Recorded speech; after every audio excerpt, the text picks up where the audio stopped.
obviously, you're involved in more projects than we know what you do with. You're famous for your YouTube covers of famous things, and then there's Cortex Fan, and now all of a sudden we get a Stephen Rose project. Tell me about it.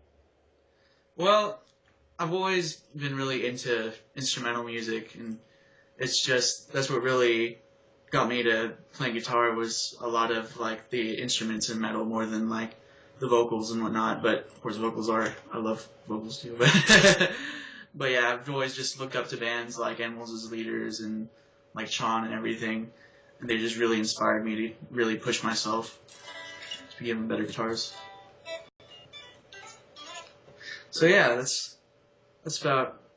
And I started writing about maybe 2011 or so.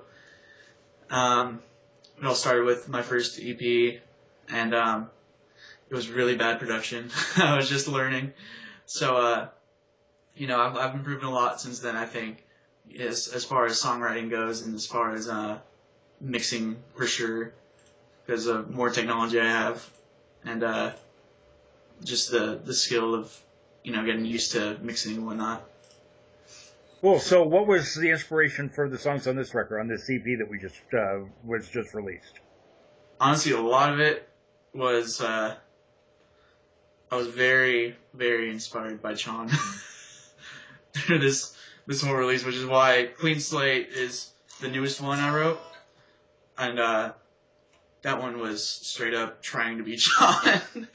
But I almost got to the point where I almost wanted to rewrite all the songs to be an E standard like that and to sound more like that kind of style.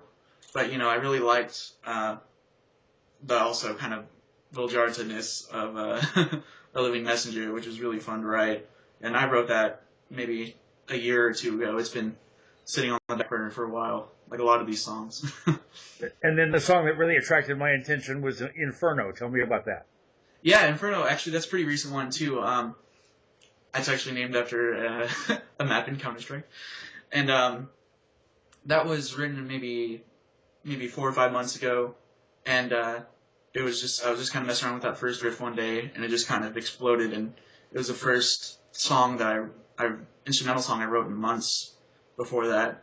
And it's what really wanted to make me work on another EP or album. And I kind of went for an EP just because it's been a while since I released anything. I thought that these were new songs that were going to kind of push towards the direction of like the slightly prettier side of my stuff, but it ended up being a whole mesh of everything. So. And what's the status on Cortex Fan? Oh, we are definitely still together. We're still writing stuff. There was just I got caught up with work, and I got my first full-time job. It was taking up a lot of time. And I started college this year, but it's actually kind of given me some more time because I'm not at work as much. And we're still writing music, and I'm going to do the low vocals, and Nick's going to do all the highs and bass, and I'm going to do the guitar, of course, and drums. But yeah, we're still working on writing stuff. We've got about 10 songs written now, and we're going to have just one song from the EP, Great Human Woe, since that was a really good one that everyone liked. But yeah, all of it's still together. I'm just writing lyrics and stuff, mainly about nerdy stuff like Metal Gear Solid and Star Wars. Nice. But it's all veiled under the brutal parts of it. So, yeah. How crazy is it that you can be a kid in your bedroom in Denton, Texas, and you have people really all around the world who pay attention to what you do?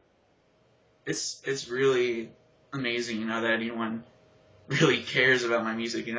It's just a lot of fun. I just do it just for fun. I don't feel like really getting famous or whatever, but it's just really fun just to write music. And when I release it and people like it, it really it means a lot to me.